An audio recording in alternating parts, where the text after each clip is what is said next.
So hi guys, what's up and welcome back to आपका अपना YouTube channel gravity circle और organic chemistry में problem. हाँ जी, तो डोंट वरी, हम लोग हमारी जो वन शॉट सीरीज चला रहे हैं बोर्ड एग्जाम्स के लिए, उसमें अब हम लोगों ने फिजिकल और इनऑर्गेनिक केमिस्ट्री कंप्लीट कर ली है। अब आपको वन शॉट में पूरी ऑर्गेनिक केमिस्ट्री में करवाने वाला हूं। बहुत सारे बच्चों के मन में सवाल है कि सर हमारी 11th की केमिस्ट्री बर्बाद है, 11th की ऑर्गेनिक हमने नहीं पढ़ी है, तो क्या हम लोग 12th की केमिस्ट्री इजीली पढ़ पाएंगे? तो जवाब है हाँ, क्योंकि मैं जब पढ़ाऊंगा तो पूरा बेसिक से पढ़ाऊंगा, आराम से पढ़ाऊंगा, इत्मीनान से पढ़ाऊंगा, आपको कोई टेंशन लेने की जरूरत नहीं पड़ेगी। क्या ये चीज समझ में आ गई? ग्रेट। तो अब हम लोग सबसे पहले एक इंपॉर्टेंट बात करना शुरू करते हैं, ऑर्गेनिक केमिस्ट्री को स्प्लिट करते हैं कि बोर्ड एग्जाम में ऑर्गेनिक केमिस्ट्री में क्या क्या सवाल आएंगे। तो बोर्ड एग्जाम में ऑर्गेनिक केमिस्ट्री के अंदर conversions, name reactions, reasoning, distinguish test और कंप्लीट द केमिकल रिएक्शंस, इनके ऊपर सवाल आते हैं। तो जैसा मैंने आप लोगों को एक वीडियो बनाकर बताया था कि ऑर्गेनिक केमिस्ट्री में फुल मार्क्स कैसे स्कोर किए जाएं, उसमें आपको पूरी स्ट्रेटेजी और सारे नोट्स दे दिए थे। लेकिन आप लोगों ने कहा था कि सर हर एक प्रॉपर्टी को प्रॉपर तरीके से एक्सप्लेन कर दो। तो आज के वीडियो में मैं ऑर्गेनिक केमिस्ट्री में आने वाले सारे डिस्टिंग्विश टेस्ट आपको पढ़ाऊंगा। अगर आपने इतने डिस्टिंग्विश टेस्ट याद कर लिए तो मेरी गारंटी है बोर्ड एग्जाम में आप लोगों को डिस्टिंग्विश टेस्ट में तो फुल मार्क्स आएंगे। ऐसे ही मैं आपको एक अगला वीडियो बनाकर ऑर्गेनिक केमिस्ट्री की सारी नेम रिएक्शंस याद करा दूंगा। 22-24 रिएक्शन है, वो नेम रिएक्शन अगर आपने पढ़ ली तो भी आप लोगों का काम खत्म। ऑर्गेनिक केमिस्ट्री में उसमें भी आपको फुल मार्क्स आएंगे। फिर मैं आपको सारे ऑर्गेनिक केमिस्ट्री के अंदर केमिकल रिएक्शन को कन्वर्ट कैसे करते हैं, भले ही एरोमेटिक हो या भले ही एलिफेटिक हो, वो पूरी सिखा दूंगा। वहां भी हमारे मार्क्स सिक्योर हो गए। फिर मैं आपको सारे रीजनिंग के क्वेश्चंस बनवा दूंगा, सारे रीजनिंग के क्वेश्चंस, वहां पर भी हमारा काम बिल्कुल बढ़िया हो गया, चकाचक हो गया। और फिर हम वन शॉट्स तो पढ़ ही रहे हैं, तो आपके ऑर्गेनिक केमिस्ट्री में फुल मार्क्स पक्के। तो आज जो बच्चों को डिस्टिंग्विश टेस्ट पढ़ने हैं या जिनको यह जानना है कि भाई ऑर्गेनिक केमिस्ट्री में कितने डिस्टिंग्विश टेस्ट आते हैं, तो एक एक करके सारे डिस्टिंग्विश टेस्ट पढ़ना शुरू करते हैं। सबसे पहले आता है हमारे पास में लुकास टेस्ट। गाइस, ये जो लुकास टेस्ट है ये बेसिकली प्राइमरी, सेकेंडरी और टर्शरी अल्कोहल्स को डिस्टिंग्विश करने के काम में आता है। प्राइमरी अल्कोहल, सेकेंडरी अल्कोहल और टर्शरी अल्कोहल को डिस्टिंग्विश करने के काम में आता है। लुकास टेस्ट में इस्तेमाल होता है लुकास रिएजेंट का, जिसका फॉर्मूला होता है ZnCl2 + HCl। अब अगर हमारे पास में प्राइमरी अल्कोहल है तो प्राइमरी अल्कोहल में जब हम लोग लुकास रिएजेंट डालेंगे तो ZnCl2 और HCl की प्रेजेंस में न्यूक्लियोफिलिक सब्स्टिट्यूशन रिएक्शन होगी और हमारे अल्कोहल का OH इस क्लोरीन के द्वारा रिप्लेस कर दिया जाएगा और हमें यहां पर प्राइमरी अल्काइल हैलाइड मिलेगा। गाइस, एक्चुअली देखा यह जाता है, जब आप NCERT पढ़ोगे तो यह बोला जाता है कि नॉर्मल कंडीशंस में, नॉर्मल रूम टेम्परेचर पे लुकास रिएजेंट अल्कोहल के साथ रिएक्शन ही नहीं करता।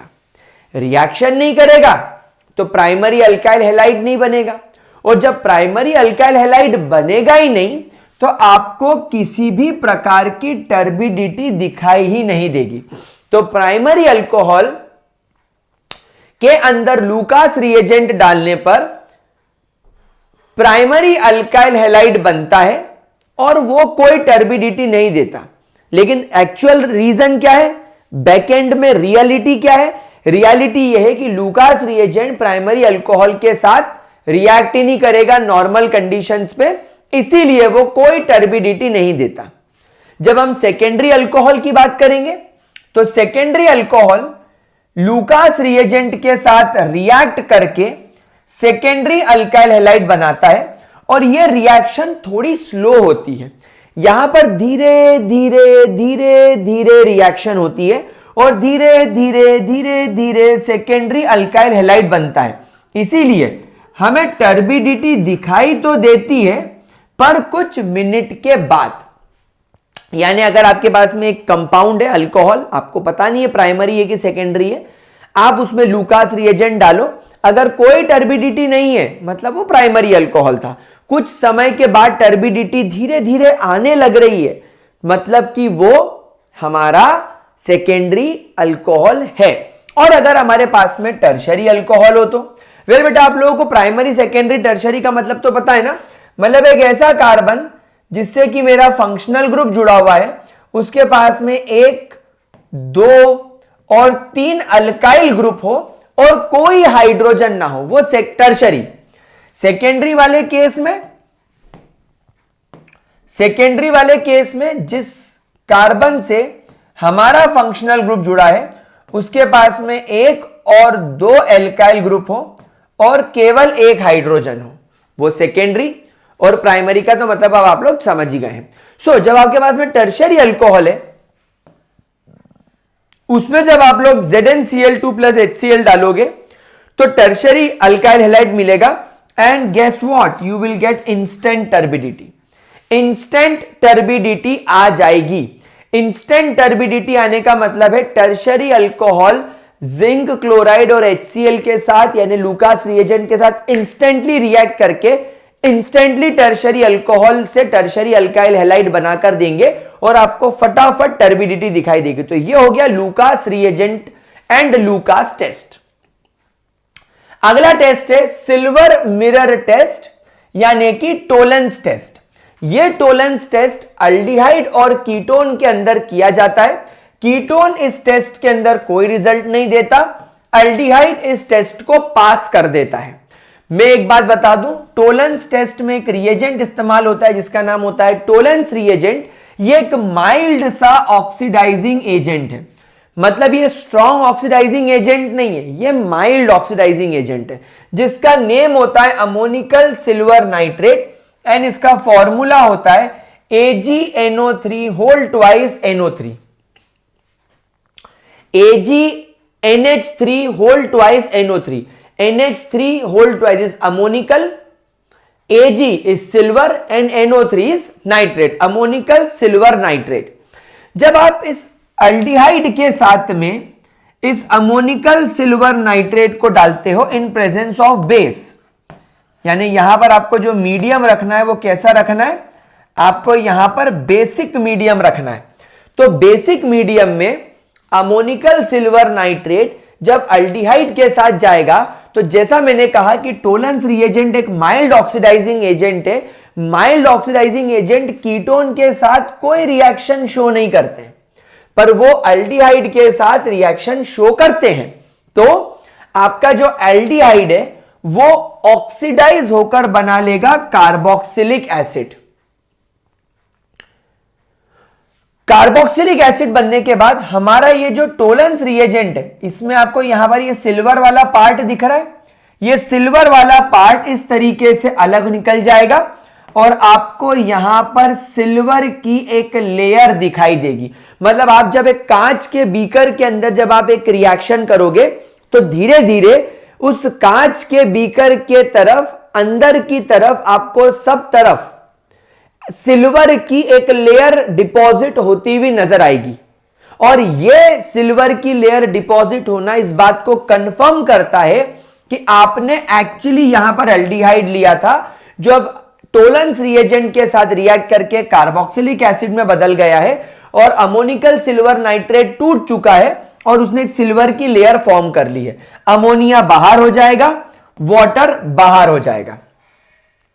यह रिएक्शन आपको एज इट इज याद रखनी है।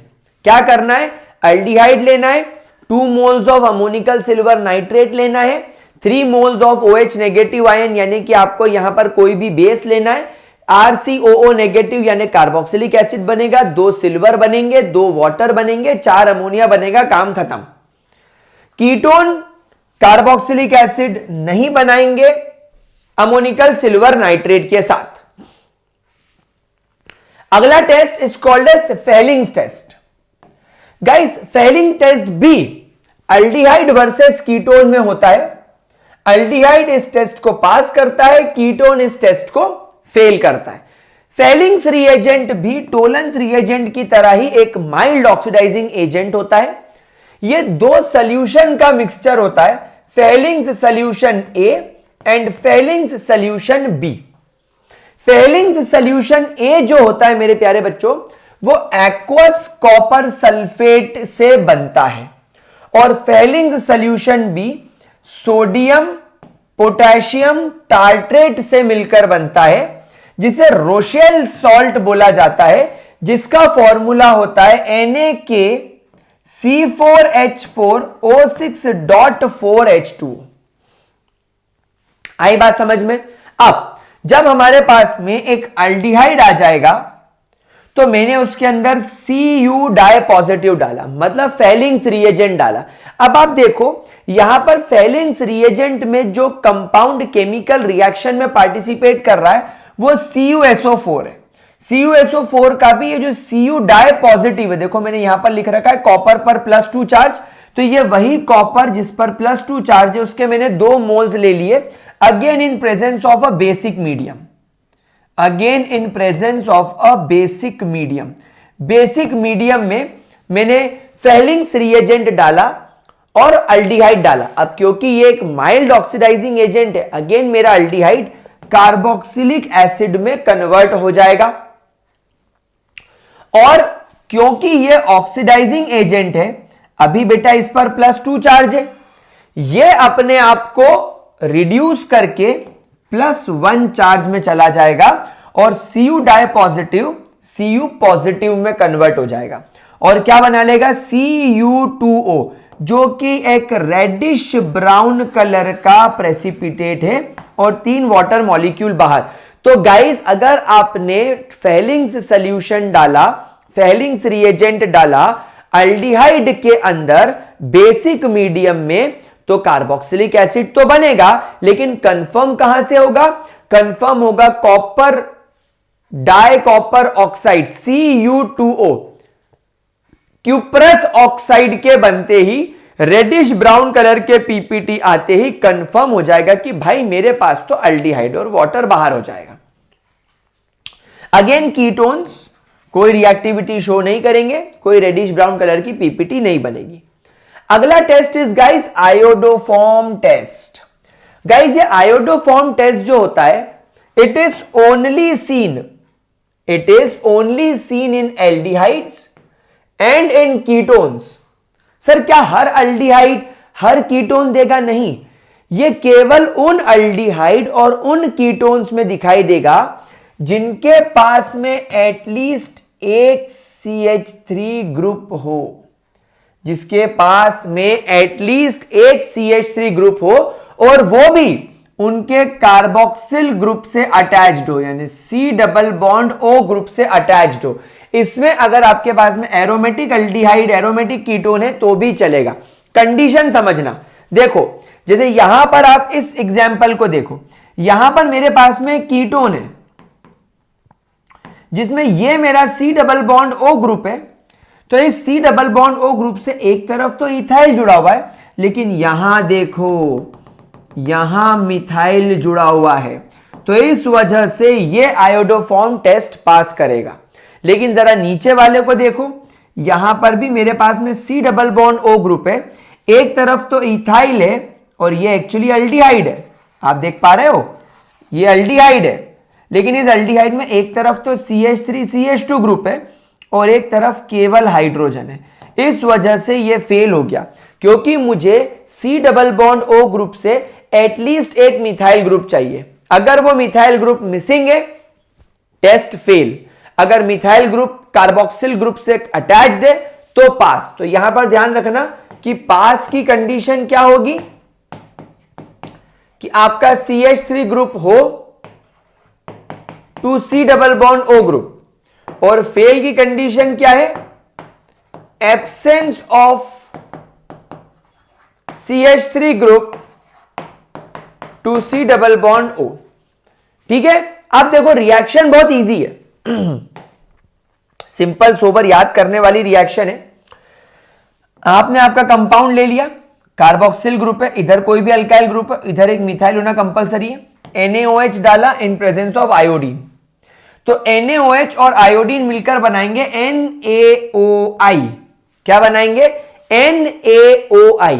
अब ये बॉन्ड इस तरीके से टूटा, RC डबल बॉन्ड O, यहां से ONA लेकर RC डबल बॉन्ड O ONA बन के बाहर आई। बात बच्चों समझ में? क्या बच्चों तुमको ये बात समझ में आई? अब ये जो CH3 निकला, ध्यान देना, ये जो CH3 निकला, इसमें से हमारे पास में रिएक्शन के बाद केवल CH ही बचेगा, 2 हाइड्रोजन का नुकसान हो जाएगा। और ये जो NaOI का आयोडीन है, एक आयोडीन तो इस NaOI से आ गया, ऐसे और 2 NaOI आएंगे और उनसे 2 आयोडीन निकलेंगे, तो टोटल 3 आयोडीन यहां पर अटैच होकर आयोडोफॉर्म बनाएंगे, जो कि एक येलो कलर का प्रेसिपिटेट होगा। तो आयोडोफॉर्म बनना, येलो कलर का प्रेसिपिटेट होना, इस रिएक्शन को पास करता है, इस बात को प्रूव करता है कि हमारे पास जो एल्डिहाइड है या जो कीटोन है उसमें कार्बोक्सिल ग्रुप से एक मिथाइल ग्रुप अटैच्ड है। अगर येलो पीपीटी नहीं बनती तो यह टेस्ट फेल। ठीक है, देन नेक्स्ट हमारे पास में आता है NaHCO3 test, sodium bicarbonate test. अब यह टेस्ट एक्चुअली 2 जगह काम में आता है। एक, आपके किसी भी कार्बोक्सिलिक एसिड को, भले ही वो कार्बोक्सिलिक एसिड एरोमेटिक हो, जैसे कि आपका बेंजोइक एसिड या आपका सिंपल कार्बोक्सिलिक एसिड, उसको डिस्टिंग्विश करता है ये फिनॉल से। या तो आपका अगेन कोई बेंजोइक एसिड या कोई जनरल कार्बोक्सिलिक एसिड हो, उसको ये डिस्टिंग्विश करता है आपके ईस्टर से, उसको ये डिस्टिंग्विश करता है आपके ईस्टर से। कैसे? देखो, जो तुम्हारा बेंजोइक एसिड है या जो तुम्हारा कार्बोक्सिलिक एसिड है, ये काफी ज्यादा एसिडिक मतलब माना जाता है। It is suppose to be very acidic, ये एक एसिडिक कंपाउंड है। तो कार्बोक्सिलिक एसिड को जब हम सोडियम बाइकार्बोनेट के साथ रिएक्ट करते हैं तो यहां पर क्या होगा? यहां पर ये H और ये O, 2 हाइड्रोजन और 1 ऑक्सीजन मिलकर वाटर बना लेंगे। ठीक है सर, मजा आ गया। अब ये C और बचे हुए 2 ऑक्सीजन, बेटा 3 ऑक्सीजन थे, 1 ऑक्सीजन तो पानी में चला गया, बचे हुए 2 ऑक्सीजन और कार्बन, कार्बन डाइऑक्साइड गैस बनके करके बाहर। अब यहां पर केवल बचा सोडियम, सोडियम जाकर हाइड्रोजन की जगह ले लेगा और sodium salt of carboxylic acid बना लेगा, इसको सोडियम बेंजोएट बोलेंगे। तो यहां पर यह रिएक्शन हो गई। अब ये रिएक्शन हो रही है लेबोरेटरी में, रियल में, हमको कैसे मालूम पड़ेगा? हमको मालूम पड़ेगा कि धीरे धीरे उसमें से carbon dioxide gas brisk effervescence के साथ रिलीज हो रही है। ऐसी बुलबुले दिखेंगे आपको कार्बन डाइऑक्साइड के, जैसे कोल्ड ड्रिंक खोलते और एफरवेसेंस कैसे निकलते हैं, वैसे तुमको सॉल्यूशन में से, मतलब रिएक्शन में से ऐसे बबल्स बाहर निकलते हुए दिखाई देंगे। और अगर ये बबल्स दिख रहे हैं, मतलब गारंटी कार्बन डाइऑक्साइड बन रहा है, मतलब सोडियम बाइकार्बोनेट ने कार्बोक्सिलिक एसिड के साथ रिएक्शन करके प्रोडक्ट बना दिया। लेकिन अगर मैं यहां पर फिनॉल ले लूं, ये देखो, या अगर मैं कोई ईस्टर ले लूं, ये देखो, ये रिएक्शन ही नहीं करेंगे इसके साथ, क्योंकि फिनॉल और ester are very less acidic in nature. ये इतने एसिडिक नहीं होते कि NaHCO3 जैसे बाइकार्बोनेट के साथ रिएक्ट कर ले। एक स्ट्रॉन्ग एसिड वही होता है जो सोडियम बाइकार्बोनेट के साथ तक रिएक्शन कर ले। आ रही है बात समझ में? लेकिन फिनॉल और ईस्टर इतने एसिडिक नहीं है कि वो NaHCO3 के साथ रिएक्शन कर ले। आई बात समझ में आप लोगों को? इसीलिए इनमें डिस्टिंग्विश टेस्ट NaHCO3 के साथ किया जा सकता है। अगला आता है guys Baeyer's test. Baeyer's test बोले तो टेस्ट फॉर अनसेचुरेशन।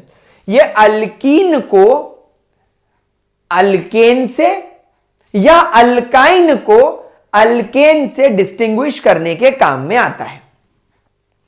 तो अगर आपके पास में कोई अल्कीन है तो डेफिनेटली वो अनसेचुरेटेड है, और अगर वो अनसेचुरेटेड है और आपने उसका ट्रीटमेंट ब्रोमीन के साथ करा, ब्रोमीन जो एक रेडिश ब्राउन कलर का कंपाउंड है, in presence of carbon tetrachloride यानी CCl4, तो क्या होगा, रिएक्शन होगी और ये ब्रोमीन टूटकर एक ब्रोमीन इस कार्बन पे तो दूसरा ब्रोमीन इस कार्बन पर अटैक करेगा और यहां देखो एक ब्रोमीन कनेक्ट हो गया, यहां देखो एक ब्रोमीन कनेक्ट हो गया और ये कंपाउंड डीकलराइज हो गया।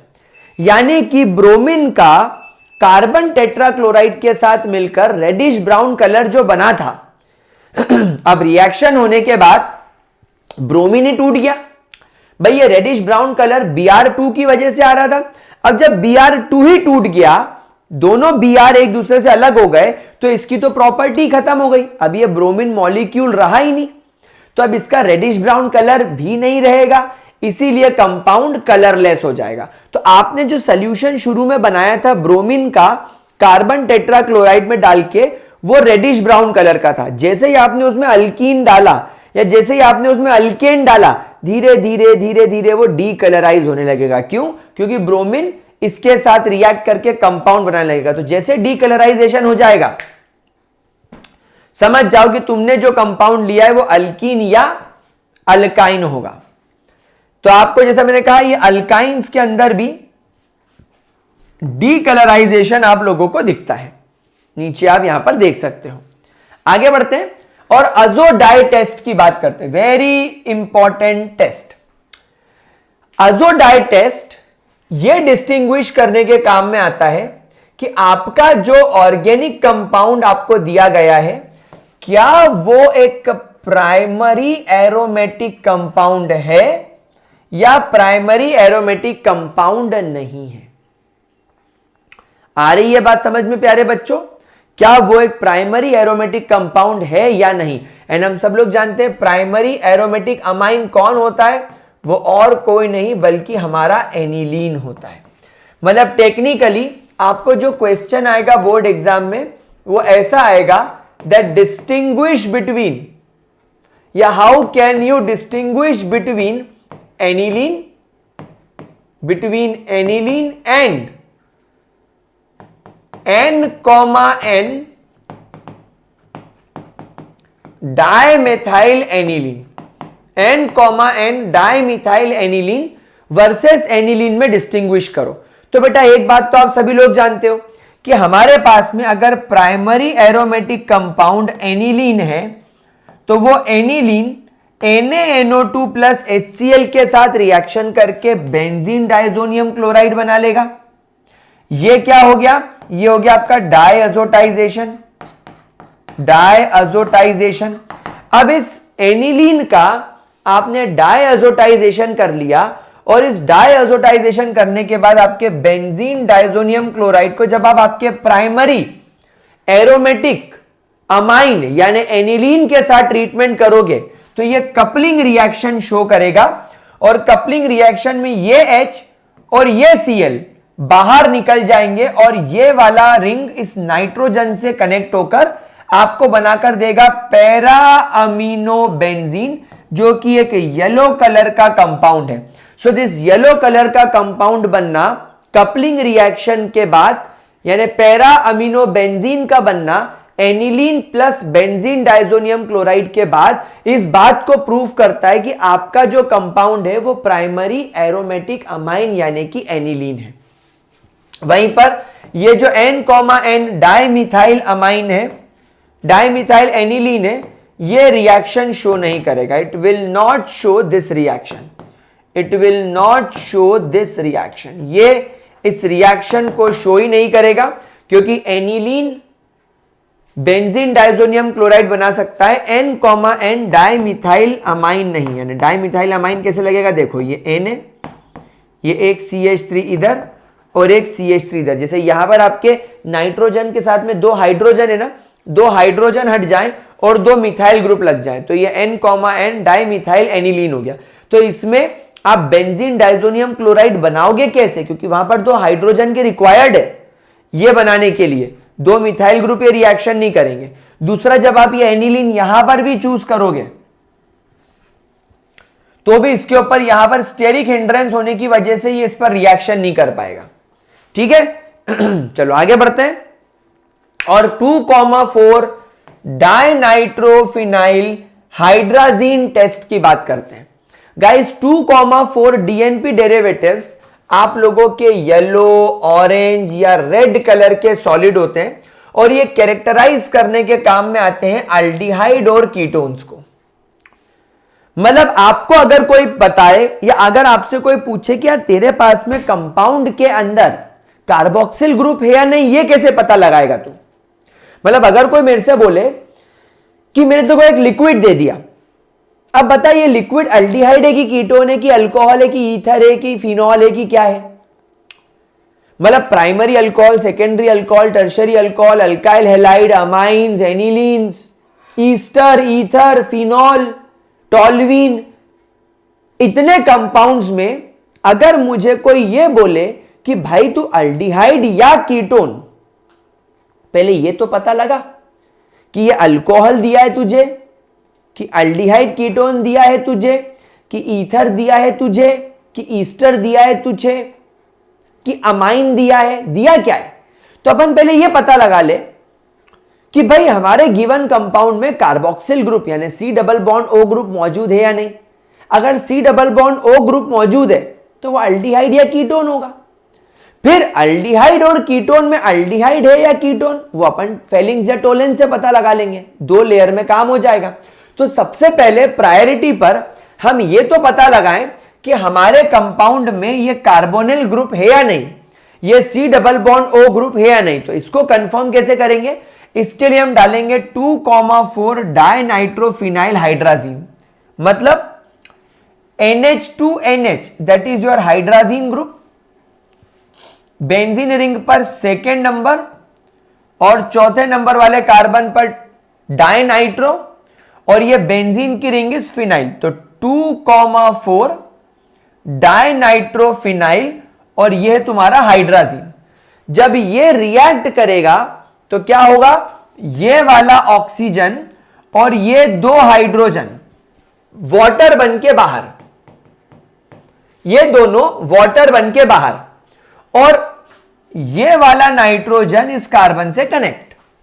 तो ये नाइट्रोजन देखो कार्बन से कनेक्ट हो गया, इससे ऑलरेडी एक NH आपका ऑलरेडी कनेक्टेड है, देखो ये, और इससे पूरी रिंग कनेक्टेड है। तो ये बन गया 2,4 डाइनाइट्रोफिनाइल हाइड्राजोन, यानी नाइट्रोजन के पास डबल बॉन्ड से अगर कार्बन कनेक्ट हो जाए तो ये हो जाएगा हाइड्राजोन।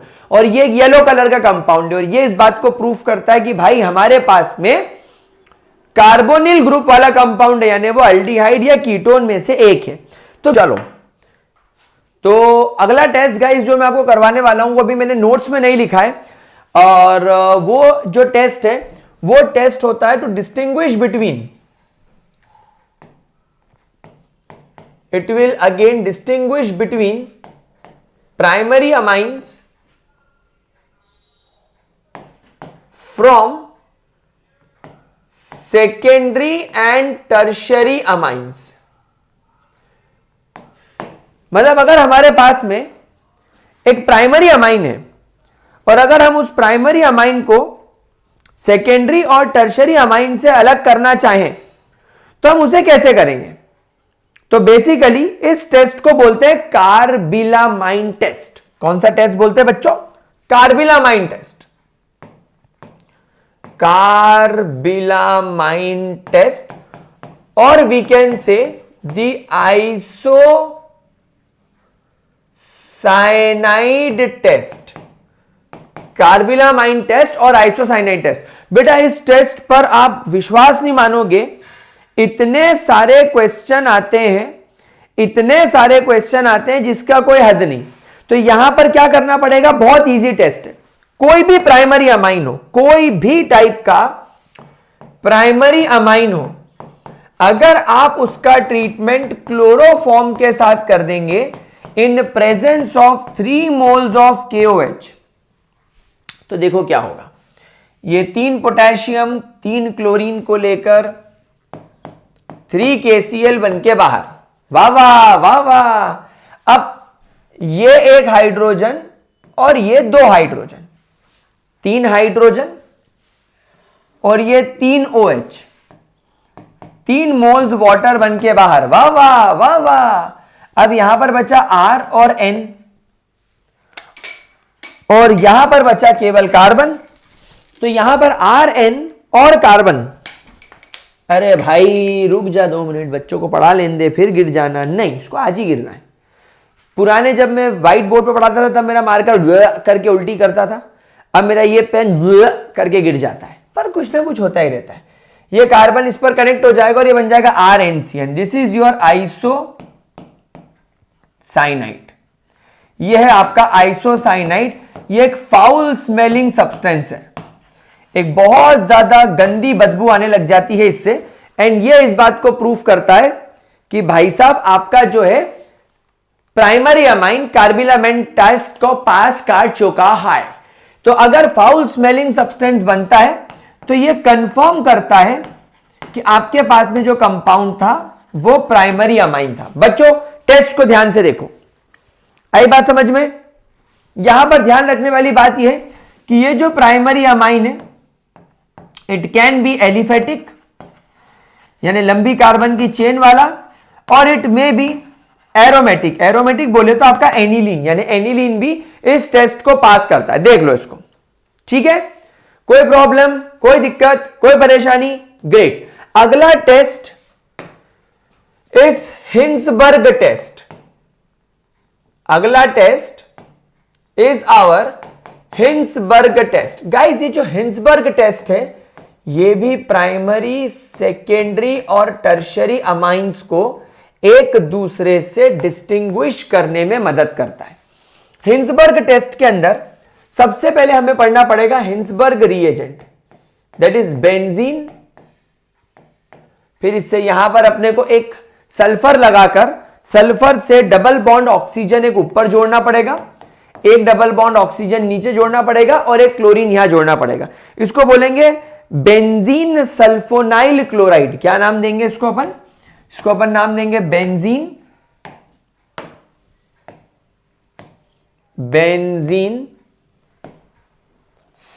सल्फोनिल या सल्फोनाइल क्लोराइड। ठीक है, अब देखो कैसे काम करेगा ये। तो मान लो कि यहां पर आपने बेंजीन सल्फोनाइल क्लोराइड ले लिया, benzene S double bond O Cl, और आपने इसका ट्रीटमेंट करा एक प्राइमरी अमाइन के साथ। आपने इसका ट्रीटमेंट करा प्राइमरी अमाइन के साथ, तो ये क्लोरीन इस H को लेकर HCl बन के बाहर, और आपके इस बेंजीन सल्फोनाइल क्लोराइड से ये नाइट्रोजन आकर कनेक्ट हो गया और ये कंपाउंड बन गया। समझ में आई बात आपको? हमने दोनों को कंबाइन कर दिया। इसको बोलेंगे एन इथाइल बेंजीन सल्फोनामाइड। क्या बोलेंगे इसको? बोलेंगे एन इथाइल बेंजीन सल्फोनामाइड। अब क्योंकि यहां पर ये नाइट्रोजन से इथाइल ग्रुप जुड़ा हुआ है इसलिए मैंने यहां एन इथाइल लिया है। अगर यहां पर आप मिथाइल जोड़ते तो ये मिथाइल हो जाता, प्रोपाइल जोड़ते प्रोपाइल हो जाता। अब यहां पर देखो इस एन इथाइल बेंज सल्फोनामाइड में देयर इज एन हाइड्रोजन, तो यहां पर हम बोलेंगे that because of available hydrogen it is soluble in alkali. ये अल्कली सॉल्यूबल है क्योंकि इसके पास में H है और यहां पर H प्लस के फॉर्म में रिलीज करेगा, मतलब एसिडिक प्रॉपर्टी शो करेगा। तो यहां पर ये एसिडिक प्रॉपर्टी शो करता है, इसीलिए अल्कली के अंदर सॉल्यूबल है। तो हमेशा ध्यान रखेंगे आपके प्राइमरी अमाइन से बनने वाला प्रोडक्ट अल्कलाइन सॉल्यूबल होगा। तो जब आपके पास में अगर प्राइमरी अमाइन होगा तो वो बेंजीन सल्फोनाइल क्लोराइड यानी हिंसबर्ग रिएजेंट के साथ रिएक्ट करेगा। इसे क्या बोला जाएगा? इसे बोला जाएगा हिंसबर्ग रिएजेंट। तो ये हिंसबर्ग रिएजेंट के साथ में रिएक्ट करके एन इथाइल बेंज सल्फोनामाइड बनाएगा जो अल्कली सॉल्यूबल है। तो अगर इसका प्रोडक्ट अल्कली सॉल्यूबल है तो कंफर्म है कि ये प्राइमरी अमाइन है। लेकिन अगर मान लीजिए कि आपके बेंजीन सल्फोनिल क्लोराइड के साथ अगर आप लोगों ने फॉर एग्जाम्पल एक इस तरीके का सेकेंडरी अमाइन ले लिया, तो सेकेंडरी अमाइन के केस में क्या होगा, ये H और ये Cl, HCl बन के बाहर, तो यहां पर आपके आ जाएगा ये बेंजीन का रिंग S डबल बॉन्ड O N CH3 C2H5, इसको बोलेंगे N मिथाइल, पहले N इथाइल, फिर लिखेंगे N methyl benzene sulphonamide, benz sulphonamide. ठीक है बच्चों, कोई प्रॉब्लम? अब यहां पर प्रॉब्लम क्या आ गई, ये इनसॉल्यूबल होगा, it is insoluble in alkalies, ये एल्कली के अंदर इनसॉल्यूबल होगा। क्यों इनसॉल्यूबल होगा? Because there is no hydrogen available. तो अगर आपके पास में हिंसबर्ग रिएजेंट के साथ में आपने एक अमाइन का ट्रीटमेंट किया जिससे प्रोडक्ट बना, लेकिन वो प्रोडक्ट अल्कली सॉल्यूबल नहीं है, तो इसका मतलब है कि ये सेकेंडरी अमाइन कंफर्म है। आपने एक अमाइन लिया बेंज सल्फोनामाइन के साथ, सॉरी बेंजीन सल्फोनाइल क्लोराइड यानी हिंसबर्ग रिएजेंट के साथ रिएक्ट करा, प्रोडक्ट बना, लेकिन वो प्रोडक्ट अल्कली सॉल्यूबल है, तो ये प्रोडक्ट 100% प्राइमरी अमाइन का होगा। क्या ये बात समझ में आई? अब आपके पास में फिर बेंजीन सल्फोनाइल क्लोराइड आ गया, ये देखो ये आ गया अपने पास में बेंजीन सल्फोनाइल क्लोराइड, और यहां पर ये हो गया CH3N CH3 यहां पर मैंने ले लिया टर्शरी अमाइन। अब टर्शरी अमाइन के पास में हाइड्रोजन है ही नहीं, तो इस क्लोरीन के साथ कोई रिएक्शन ही नहीं कर पाएगा, तो नो रिएक्शन। तो इसका मतलब ये है कि हिंसबर्ग रिएजेंट के साथ tertiary amine do not react, Hinsberg reagent के साथ टर्शरी अमाइन रिएक्ट ही नहीं करेंगे। तो इसका मतलब यह है कि टर्शरी अमाइन अगर आपको पहचानना हो तो उसमें हिंसबर्ग रिएजेंट डाल दो, कोई रिएक्शन नहीं होगी। टर्शरी अमाइन, सेकेंडरी अमाइन डाला, हिंसबर्ग रिएजेंट के साथ रिएक्शन हुई, प्रोडक्ट बना, लेकिन वो प्रोडक्ट अल्कली सॉल्यूबल नहीं हुआ, सेकेंडरी अमाइन कंफर्म। क्यों? क्योंकि उस प्रोडक्ट के अंदर हाइड्रोजन है ही नहीं। लेकिन अगर प्राइमरी अमाइन को आपने बेंज सल्फोनाइल क्लोराइड के साथ रिएक्ट कराया यानी हिंसबर्ग रिएजेंट के साथ, तो वो क्या करेगा, तो वो प्रोडक्ट बनाएगा, वो प्रोडक्ट में एक हाइड्रोजन अवेलेबल होगा, इस वजह से वो अल्कली सॉल्यूबल भी होगा। क्या ये बात समझ में आ गई बच्चा? तो ये हो गया आपका Hinsberg test. And guys with this हमने सारे टेस्ट यहां पर कवर कर लिए हैं। अब आप लोग आराम से इन टेस्ट को पढ़ो, मैंने इसके नोट्स डिस्क्रिप्शन बॉक्स में डाल दिए हैं, इन टेस्ट को डाउनलोड करो, आराम से इसको पढ़ो। रोज रात में सोने के पहले इन सभी टेस्ट को रिवाइज करना है, रोज सुबह उठने के बाद अपनी पढ़ाई शुरू करने से पहले इन टेस्ट को एक बार रिवाइज करना है। This will surely help you, क्योंकि बोर्ड एग्जाम में इन्हीं टेस्ट में से कहीं ना कहीं सवाल आएंगे। ठीक है, चलिए मिलता हूं अगले वीडियो में। Keep studying guys, keep rocking.